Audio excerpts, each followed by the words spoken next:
Hello, everyone.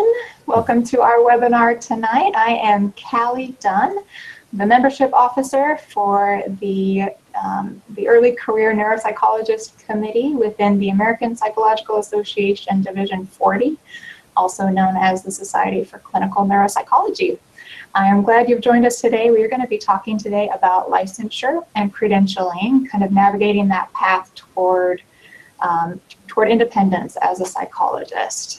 So joining me today, we have Matt Turner, Dr. Matt Turner. He is with the, well, let me start sharing my slides with you that has this information. These slides will be made available to you afterwards, so feel free to email us to get those slides if you are interested. So I'm going to be sharing my screen with you. Okay. Fantastic. So again, I am Dr. Callie Dunn. I am also the clinical neuropsychologist at Wellstar Medical Group in Marietta, Georgia. I'm newly licensed, newly credentialed, so I will be kind of sharing my personal experience of what that path was like for me. It's certainly not a one-size-fits-all journey, so it'll just be kind of my perspective and what I experienced going through that recently. And like I said, joining us is Dr. Matt Turner. He is the Director of Examination Services for the Association of State and Provincial Psychology Boards, also known as APPICANT. So he is the expert on all things EPPP, and he's going to be sharing his insights and knowledge about that exam and how it's designed and the strategies to succeed and to pass that. So we are very happy to have him with us. Appreciate him taking time out of his life to join us today and share his expertise. All right. So here's kind of the plan. So we're actually dividing up the series into a two-part series. So tonight we're going to be talking about licensure and the EPPP. I'll share my approach, and then Dr. Turner will take over with talking about the EPPP and kind of updating us on the status of the EPPP Step 2. We'll share some of our study tips and kind of the strategies and tips that we learned along the way. And then coming soon, we're going to be picking a date soon to do part 2 of that series, which is going to be about licensure mobility, credentials banking, and kind of the process of getting credentialed as a newly licensed psychologist starting a new job. So that will be coming soon. So today we're sticking with the licensure and the EPPP.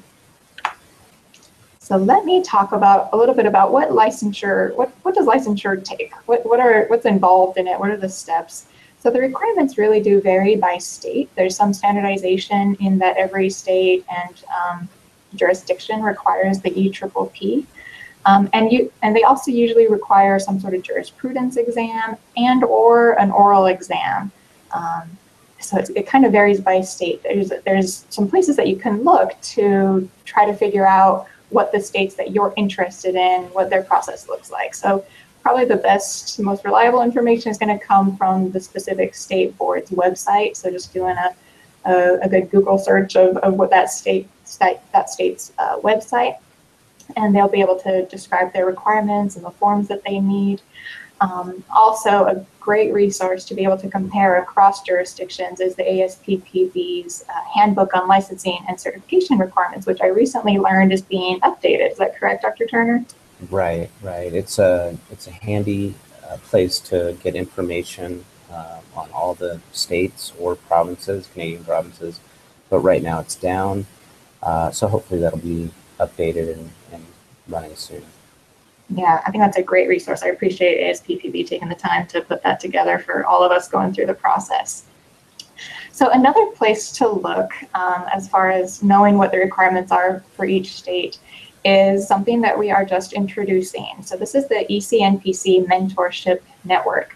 The general plan is to have one early career representative in each state. And that person will kind of be the go-to person for people to be able to receive mentorship through the licensure process, be able to ask questions.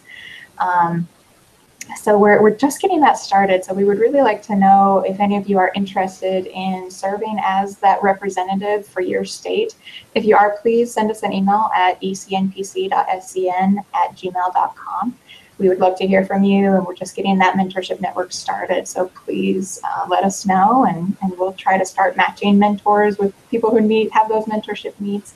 We would love to help facilitate that. So please reach out, let us know whether you have needs in that area or whether you'd like to serve as a mentor. We would love to get you involved.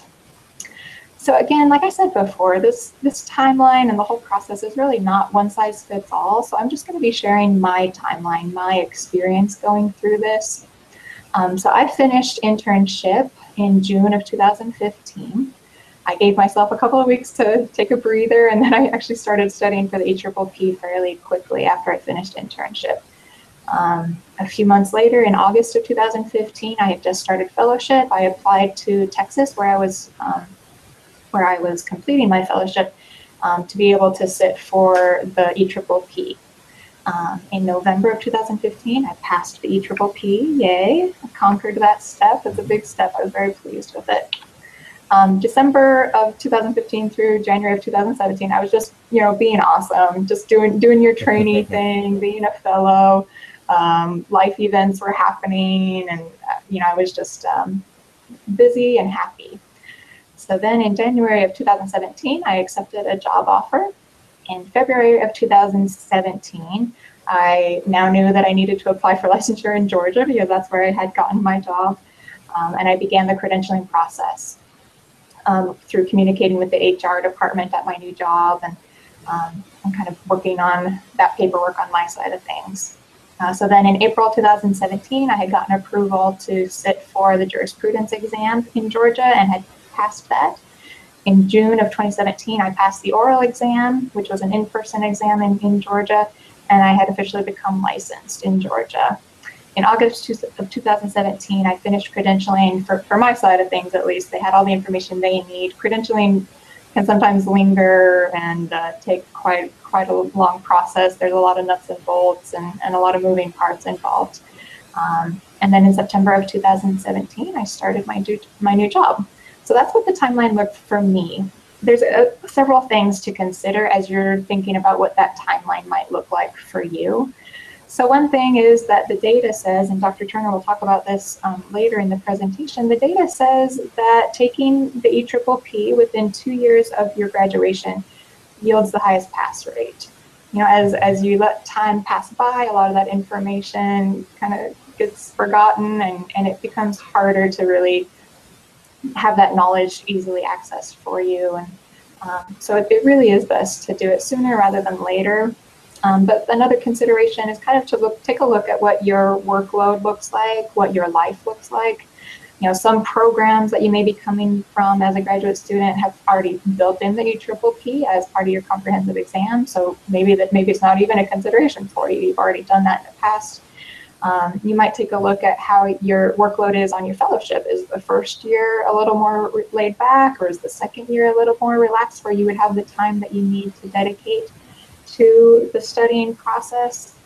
So kind of taking a look at that. And then just major life events that you have coming up. Fellowship can be very, very full of life for some of us, with children or marriages or moving, or there's all sorts of things that can come up. So trying to kind of have those in mind as you're outlining the timeline that you'd like to progress along the licensure timeline. Another thing is, do you even know what state you're going to get your job in? If you do, then feel free to go through this process as early as you want. If you don't know where you're going to end up, you could wait until you know where you're going to need to get licensed. The good thing about the process is that you really can take the EPPP anywhere. You can apply to any state and take the EPPP, and then kind of start your licensure process in a different state and get your score transferred over to that new state and kind of start fresh with the process there, which is what I ended up doing. So there's a variety of considerations when you're thinking about what state board to get licensed with. And another thing to consider always as we're poor, struggling trainees is how are finances for you. The whole licensure process can cost around about $1,000. The EPPP currently costs about $600, and then there's another $87.50 test site appointment fee. So that's running about $700 for you. And then there's a fees for the actual board and getting the application up and running that vary by state. So one thing to keep in mind is that sometimes once you have that job offer and that contract is in place, your new job might pay for some or all of the process. But then you keep in mind that that might be risky to put things off because you never know exactly what's going to happen. But most jobs are going to offer to cover the renewal of that license cost. So it doesn't have to be a continual cost for you after that point. Most jobs will reimburse you for that renewal. And at the very least, you know, be financially savvy. If you can get a credit card that gives you some rewards, you can put these fees on that credit card and at least get some sort of reward from it. So just kind of keep all that in mind. It is a financial commitment to go through this process. So now I am going to hand the reins off to Dr. Turner, and he's going to take it from here. Okay. Well, thanks, Callie. Let me see if I can share screen here. Let me stop sharing. Oops. Let's try this.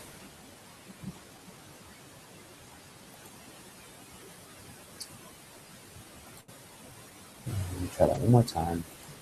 Popped up for me, but...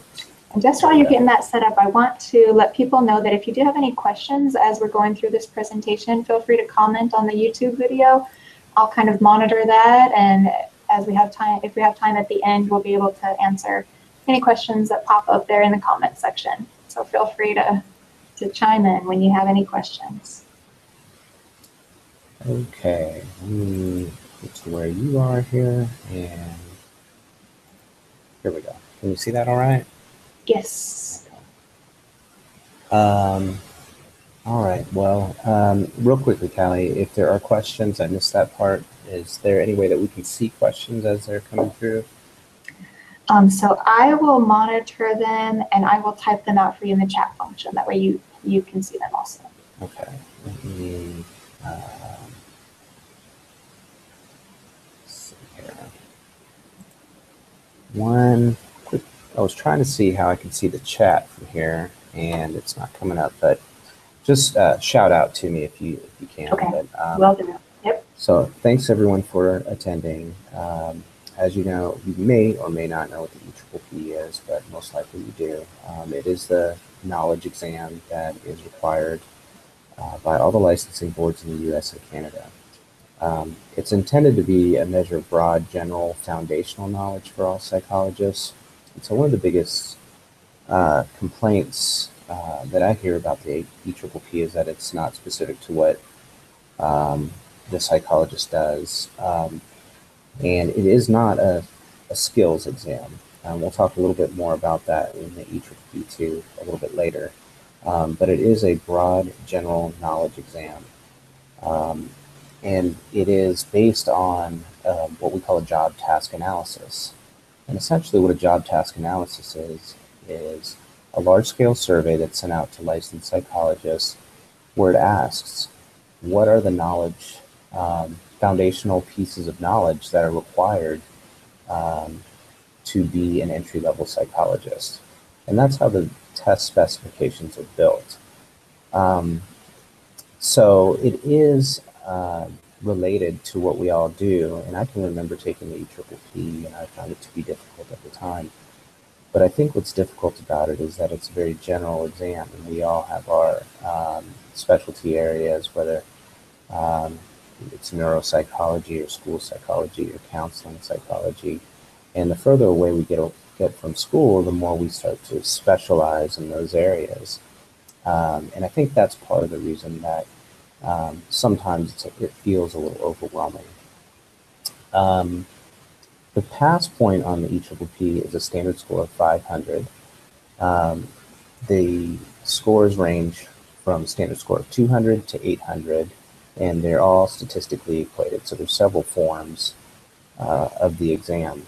But regardless of where you apply, a 500 is considered a pass in all states, to the best of my knowledge. New York does a conversion of that 500, and they convert it to a standard score of their own, which is a 75, and that's not a percentage. It's just the metric that they use in New York. But a 500 is considered a pass, to the best of my knowledge, in all the states and all the Canadian provinces. Now, supervised practice varies. Callie, I think you mentioned that you took it in Texas, probably under a supervised practice license. Is that correct? So I had just applied to do the EPPP, so I hadn't actually gone through the whole process yet. So they let me apply for full licensure and take the EPPP. Oh, I see. now. Okay. So the pass point on a supervised practice license really, and there's only a few states that have this, varies quite a bit. But I would assume that the majority of this audience is looking for independent practice. But this is the content of the EPPP. So it's broken down into 8 areas, and within those 8 areas, there are also specific knowledge statements. And you can go online and take a look at our test specifications there, available on the website. But these are the percentages of the exam in each of those 8 areas. And as I mentioned, there's a job task analysis that helps us build these test specifications. And we just completed this job task analysis. So as of February 2018, the test specifications are going to change. It's not a huge difference, but I put in blue on this slide what the new percentages look like. So the areas of biological basis of behavior, cognitive affective basis of behavior, social and cultural basis of behavior, growth and lifespan development.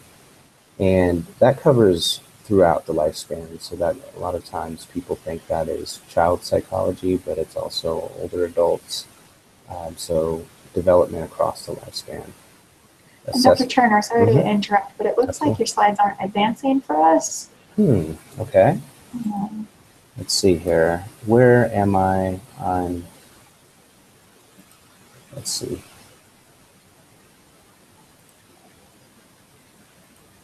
Are you seeing the screen at all? So I'm seeing it now. Yep. So you just switched over to the slide you were just discussing. Okay. So let me see here. Sorry about that. Okay. So you can see that now? Yes, we can. Fantastic. Okay, so just to give you an idea of the format, the EPPP is computer-based, so you can take that in any Pearson Center. I believe there's about 275 around the country and in Canada. So there's wide availability, and you can take it as long as they have space available. So you need to be approved by your licensure board to take the exam, but once that's done, you can go ahead and schedule the exam at your leisure. Some of the more popular days, Saturdays obviously fill up quicker, so sometimes you have to schedule a little bit in advance to get the data that you want. It's 175 active items and 50 pre-test items. So what that means is there are 225 total items on the exam, but within those are 50 items that we haven't tested yet, and they don't count towards your score, but it allows ASPPB to review the statistical performance on those items before they actually count towards someone's exam.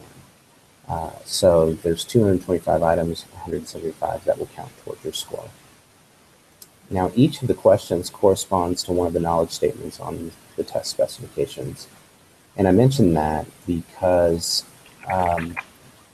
everything that is on the exam is in our test specifications, and each of those questions, I'll talk about this more when we talk about preparation, usually comes from some large body of knowledge, whether that's a graduate textbook, whether it's the APA or CPA ethics codes. There's a reference to those items, and it's pulled from graduate level materials. So it is materials that you've been exposed to at some point. There's 4 versions of the examination available at any point in time. So each of those forms are statistically equated, like I mentioned. So you might get a different form depending on when you go or how Pearson rotates the exams. But there are 4 different versions available at any point in time. And I wanted to talk a little bit about pass rates. Are my slides moving forward now? Dr. Turner, yeah, the slides are still not moving for us. I wonder if there's a delay. Do you want to would you like to share your screen and maybe I can follow along on yours? I can certainly do that for you. Yeah, you just let me know when you want it to advance.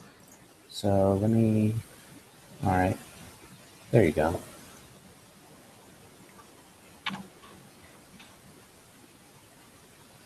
Okay.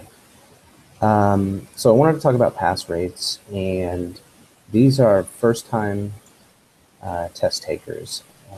Folks from accredited doctoral, that's APA, CPA accredited doctoral programs, pass at a rate of 82% on the first time. The overall pass rate is 75%, and overall master's pass rate, now this is calculated on an independent practice score, so that's a 500 score, even though not all individuals at the master's level are seeking independent practice or eligible, so the pass rate is much lower at 53%. Okay, let's go forward. And we broke down the pass rate by PhD, by PsyD, by the various specialties. And there is a little bit of a difference on the PsyD versus PhD. This was in the article that you mentioned earlier. And it appears that there are a few large programs that were passing at a low rate. And so that really pulled down the PsyD rate. If you took those programs out, the pass rates are very similar. So, and amongst the specialties, the clinical, school, counseling, it's also similar pass rates. Obviously, the clinical PhD at 90%, and the combined with 91% was a little bit higher than the others. Okay. And you spoke to this, but I think it's very important to reiterate it. We did look at some data, and this was actually collected in 2016, so this is borne out over time. The closer you are to your graduation, the higher the pass rates are, and you can see that the folks that had graduated just a year before passed at about an 88%. And as we go down in years, further away from their graduation, the pass rates are considerably lower. And I think a lot of that has to do with, as I mentioned, as you get out of school, you may have been exposed to all this material, but it's very general in nature, and you may start to specialize and focus on the areas of interest. So a general knowledge exam becomes a little more difficult the further away you are from school. Okay, let's move forward. Okay, and in this article, they also looked at candidate preparation. And what's interesting about this is I believe most people probably use some sort of third-party study material. And what we found was it didn't matter how you prepared for the exam, but what did matter is the amount of time that you prepared for the exam. And I've looked at some data that's not published that's breaks this down a little bit further and is more recent. And it looked to me that about 75 hours of preparation was sort of that optimal amount of time. That's quite a bit of time. But folks report that they have prepared for this, as you can see, 400 hours or more. And what tends to happen is, at that point, the pass rates go up considerably, but after there's too much preparation, the pass rates drop. So there may be some sweet spot of the amount of preparation. And I think what I would say with that is, I think you have to decide how much preparation that you need individually. But I also think that in some cases, people may overdo it and overstudy. And it's a very stressful time, I understand. But keep that in mind when you're preparing. Okay, let's move forward. And Callie, I'll let you start off here since you just finished and some of your study tips, and I'll talk a little bit after hearing what you have to say, if that's okay. Yeah, absolutely. So I kind of wanted in my own study a little like an evidence-based, evidence-informed strategy. So I had looked at that study going that you had just mentioned there, and kind of aimed to get a little bit over 100 hours of studying. But I really think as you kind of think about how you're going to go about studying, it's really important to at least talk with others, kind of see what they did, see what worked for them, what didn't work for them, and really get the support that you need as you're going through this process. Really don't try to do it alone. There's so many people who have gone through this process before and can kind of help you along with it. But other than getting those tips, you really need to know yourself as far as how you study best, whether that's through individual study, getting a group formed, whether that's just reading chapters or summarizing the chapters as you read through them. I really leaned heavily on different practice tests and just kind of took a bunch of those and tried to kind of figure out how the questions are sometimes phrased and just get really used to that format and timing myself as I was taking those tests. And that's how I figured my way through it. As far as study materials go, there are lots of different commercial providers to choose from. I know ASPPB offers a few computerized practice tests, so you're getting it straight from the people who actually make the exam. You can even choose to actually take a practice run in the test environment where you're going to be, so you can schedule and make an appointment to go to the testing lab to take it if you really need that extra practice run going through it before it's the real thing. So really just know yourself, but like Dr. Turner said, don't overdo it. Don't stress yourself out. At a certain point, your level of anxiety starts interfering with your ability to learn and benefit from studying. So just know yourself, pace yourself, study as much as you need, and then when you're ready, go take it. You may never feel completely ready, but just go ahead and do it anyway. You could absolutely. That's kind of my experience. Well, let me make a comment on the commercial providers. So there are lots of study materials that are available out there, and they're all third-party materials, so they don't really have anything to do with ASPPB. I've heard pros and cons from most of them from candidates who have taken the exam. Generally speaking, I think they're probably good as a guide for your study. And if you feel like that will help prepare you for the exam, then great. Sometimes people will tell me, well, what I practiced on the study materials wasn't what's on the exam. And, they shouldn't have the content that's on the exam, otherwise that would be a problem in terms of validity. Mm-hmm. But I think if you use it as a guide and cross-reference that with, well, first I would make sure that you use materials that match our test specifications. So sometimes there are study programs that they're not following the test specifications, and so it may be taking you down the wrong path. I know there's sections on DSM and IO, and that's helpful. There are IO questions on the exam, but there's not a section on IO. There happens to be some IO questions that are on the exam because it's a general exam. But many of those questions are also consulting questions or questions that can cross categories. So just keep that in mind. Same with DSM, that there'll likely only be a few diagnosis questions. So if you're spending a tremendous amount of time on that, that might not be the best use of your time. If you look at our test specifications, you can see where you should be focusing your time. I also wanted to point out that, as I mentioned earlier, for our purposes, when a question is written, there's a reference to that question. And most often that reference is a textbook or maybe a major study or the ethics codes. And the reason for that is that there's a source that says that this item is true. And so if you're using your study materials, if that's what you choose to do, or if you just choose to use the test specification document, I would say look at graduate level textbooks, because many of the questions are coming from information that's in there, and the same information is across many different textbooks. So it's always graduate level information that is on the exam. And if you keep that in mind, I think that will help for studying. Also, there's a lot of emphasis on making sure that items are clear that they make sense, that there's one correct answer and the other answers are incorrect. It may not seem like that when you're taking the exam, because I know it's overwhelming, but it's read many times to make sure that that there's some clarity and that there isn't another two answers, for example, that might be correct.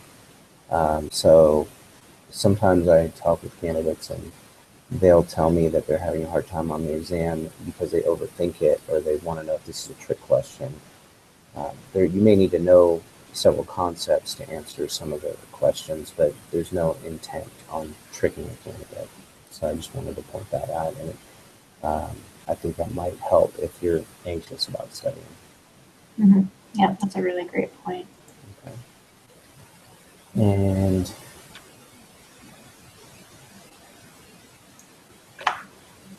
okay, common myths. That there are easy and hard versions of the EPPP. So I've heard that before. And as I mentioned, sometimes there is an exam form that might be statistically a little bit more difficult, but it's equated. So if it's more difficult, you would have to get less items correct. I've looked at the forms and they're very close in difficulty. So while there are some differences, and I lost your slide here. Oh, there it is. Oh, sorry about that. Okay. There is no hard form or easy form of the EPPP. I do hear that the items are not related to what psychologists do, and I understand that point of view, and that it's not a skills exam. It doesn't give you a whole lot of scenarios and situations other than in the ethics section, but it does cover much of the area that's covered in graduate school, so that it's the base knowledge that's required and not necessarily a skills exam. Pre-test questions are clumped together at the beginning or the end. So I've actually talked to a candidate that skipped the first 50 because she didn't want to take the pre-test questions. And oh, no. I know. So I wanted to reiterate, the pre-test questions are just means that they are not being scored yet, and they're scattered throughout the exam. And so, and that's for good reason, so that you answer it as if it is a real question, that they're not at the beginning or at the end of the exam.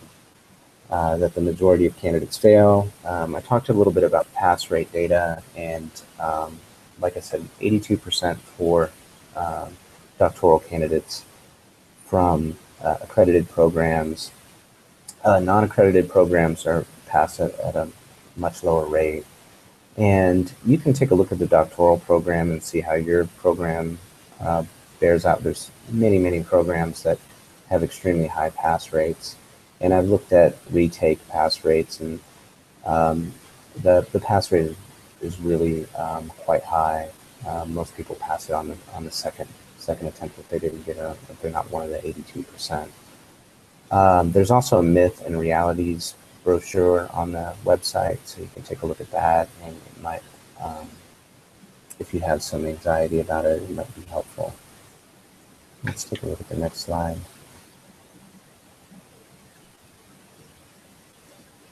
In the realities, as I mentioned, items are generated and verified from graduate level texts and APA codes. I mentioned that already.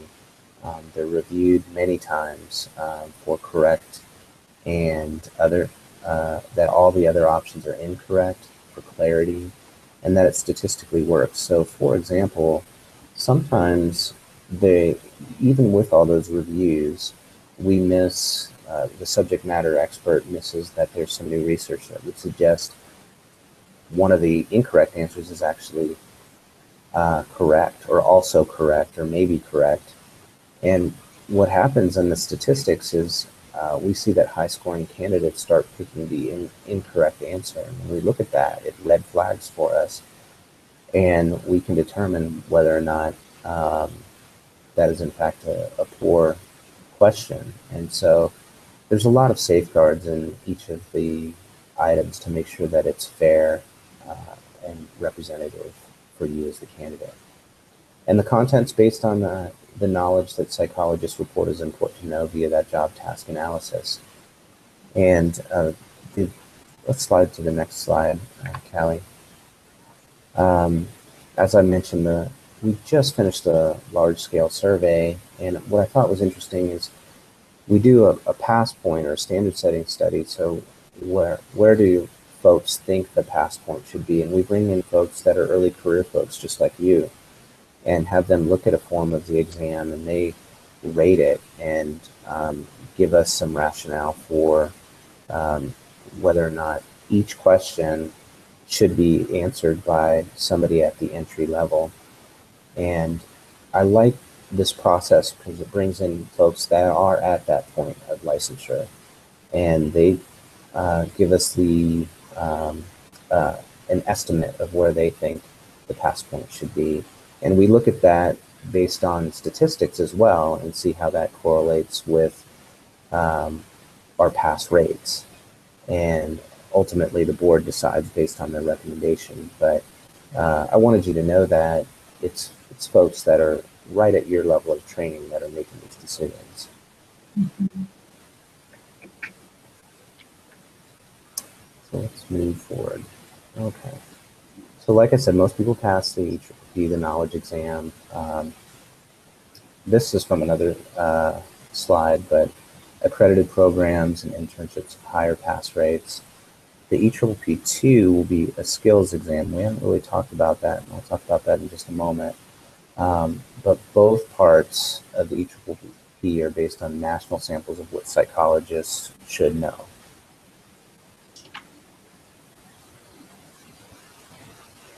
Okay, so why are we doing the part two? And the reason we're doing the part two is to capture competency as a whole.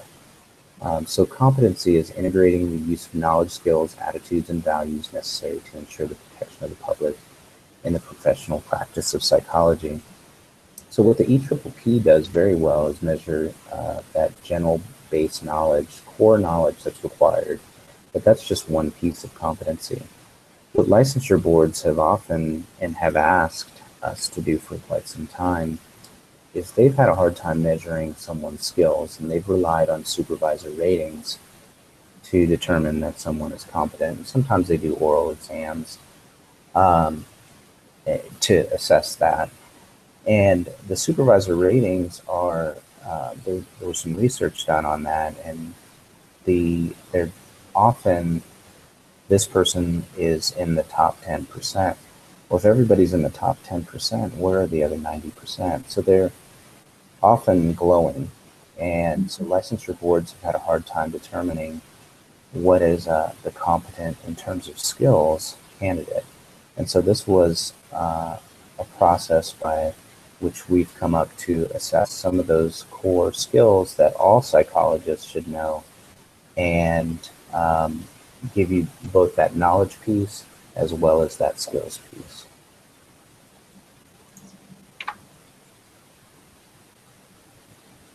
Okay, and we've done a job task analysis for the EPPP Part 2, and these are the areas that the Part 2 will measure. Now this is still in production, and with the intent of this coming out in January of 2020. So there's scientific orientation, assessment and intervention, relational competence, professionalism, ethical practice, collaboration, consultation, and supervision.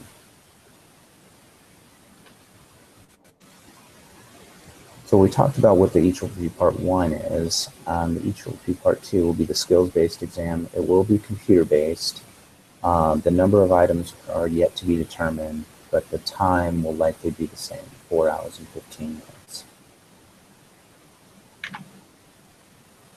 And what will it look like? As I mentioned, it'll be computer-based and focus on skills. You'll have multiple choice items. Most of those will probably be, instead of 4 choice, 3 choice items. There will be many applied scenarios, multiple select scenarios and vignettes with scaffolding questions. And so what that means is, based on what your answer is, what would you do here, might bring you to another question, depending on what you decide to do. Items with exhibits, for example, test protocols. This is something that we do very often. So there might be a WISC protocol, and you may have to provide some diagnosis based on a whole scenario that includes a WISP protocol or maybe a question about how to score it. We're also looking at using avatars for a more realistic clinical scenario, and it will be taken after the EPPP has been passed.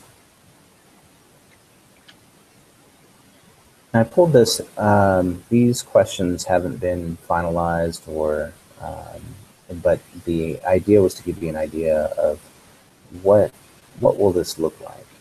And as you can see here, this is a scenario-based question about a person in a university counseling center, and it gives some background information with a situation, and it asks which of the following would not be an appropriate person to consult with.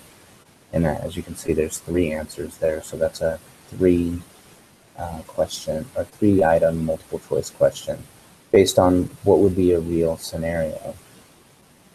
Now, along with this, there may be some additional information that is presented. And if you move to the next slide, Callie, I wanted to show you this. Here, the question, so this is a question embedded within another scenario, and there's an MMPI validity scale profile, and it asks, is there evidence of possible malingering? And so within that scenario, you can see to the left, there are test results, there is an interview tab, there is a referral, and so there'll be multiple questions related to this particular scenario, allowing you the opportunity to demonstrate your skills. Now, there is item writing going on for this as we speak, and how it will all look still remains to be determined. But this is our thought, and at least we've developed some questions that will have these scenario-based, which I think is a much more applied way of looking at skills than has ever been done for us as psychologists. So there are a few resources, the EPPP Candidate Handbook, and I would advise you to look at that because everything that you need to know about the EPPP is available in that book. Not only the content outline, but also how to apply and most of the questions that you might have. And we also have the scores by doctoral program, and I referenced that. And you can look at pass rates by programs, and that'll give you an idea of where your program fits. And it might make you feel a little less nervous about going and taking the EPPP. Mm-hmm. And I really found that document to be helpful because it breaks it down on the different categories of questions on the EPPP and how your group does on each of those different categories. And so it kind of gives you an idea of maybe where your education may have been a little bit weaker, and so you can kind of target your study time to those areas that people from your program tend to score lowly in. So I found it helpful to kind of strategize like that. Yeah, I think that's a good way to look at it. But you know yourself, for example, a lot of candidates will tell me that statistics and research is difficult for them, and that seems to be a common complaint that's not part of what's done as a psychologist. And I don't necessarily agree with that, but it is a small portion. But if that's an area that you're weaker in, then you know where to focus. And that information on the doctoral report, the one that's available now is the last 2 years, but it is a 5-year rolling document typically. So sometimes there's a little delay in results because it's captured 5 years of information. So if things are changing in your program, it might not be reflected for a while. Mm-hmm. Yeah, good point. So just to kind of summarize of everything that we've talked about so far, I mean, licensure is really a manageable process. It can feel overwhelming, but as you're going through step by step, just take your time, prepare yourself as well as you can, really get that help along the way from friends who have gone through the process, talk with your mentors about how they think it might be best to proceed. Just get the help that you need. And again, just a reminder, we are starting up this ECNPC mentorship network. Please give us an email at ecnpc.scn@gmail.com if you're interested in participating in that and kind of giving back to those who have, those who are coming up behind you and want to share the experience that you've had through this process. It would be really helpful to be able to establish that network. Again, there's a whole bunch of online resources at the ASPPB.net website.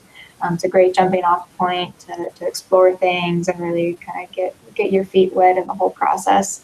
And there's so many different study materials out there. Be mindful that you want them to be as close to the actual exam as possible. And so really get to know how the EPPP is designed and how it's set up so that you know good study materials when you come across it. So that is the end of our slides here. So let me stop this. I'm just going to pull up the chat. If anybody has any questions at this point, we would be really happy to answer them. So we've got, Dr. Turner, we've got a live chat going. Okay, great. You probably, if you're watching this from a phone, it looks like the chat function doesn't come up for you, but if you are on a PC, you can see this live chat function right next to the video. So if any of you watching out there have any questions so far, we are happy to answer those right now. So we'll just wait a few minutes, see if any questions pop up. I would like to reiterate what you said, that licensure is manageable. It seems a little overwhelming, and I know sometimes it's not always talked about in your program, so I think it's great that you're creating a network, and I think that'll be something that's very helpful for the folks coming up, but it is manageable. And I have to apologize, it looks like it's gotten dark on me here, so I'm going to turn on the light really quick, so hang on one second. Yes, the sun is going down here in Georgia.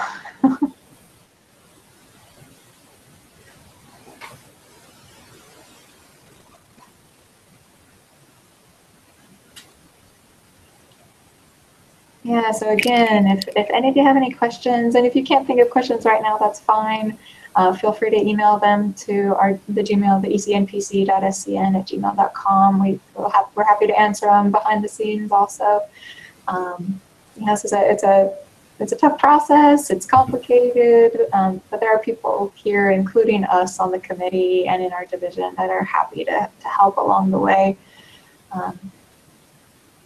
So yeah, please let us know any questions that you have. We're happy to answer them.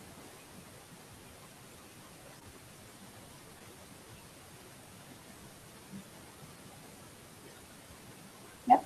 So Samantha, one person is asking about the second part to the webinar series. So yes, this is the first part. The second part is going to be focused more on kind of what happens after you have your license. So the credentialing process of getting credentialed with your new job. So that involves maybe a hospital privileging. It also involves getting on insurance panels so that they can pay the bills for the patients that you see.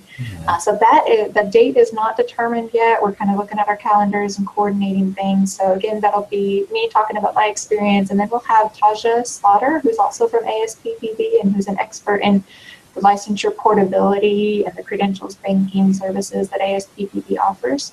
So that will be coming up hopefully within the next couple of months. We'll have that ready for you.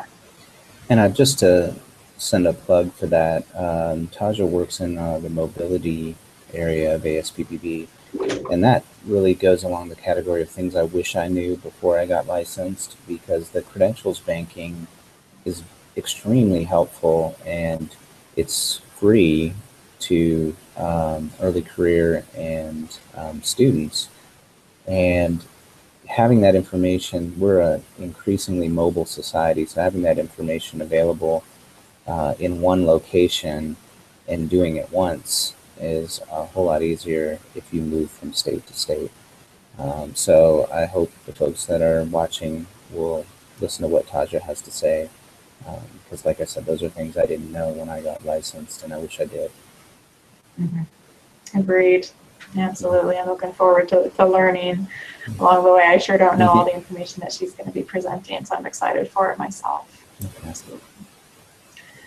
So another question was, are we going to have any information about the board certification process? So I will, Samantha, if you email me, I can send you a link.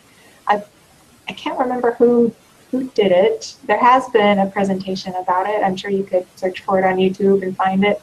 But I will send you a link if you email us at ecnpc.scn@gmail.com. I'll connect you up with that resource. We are not planning one from our division, from our committee about that topic, but I know it's been done. So I will send you that information if you send me your contact information. I'll get that to you. Yeah. Any other questions? Anything we can help you with?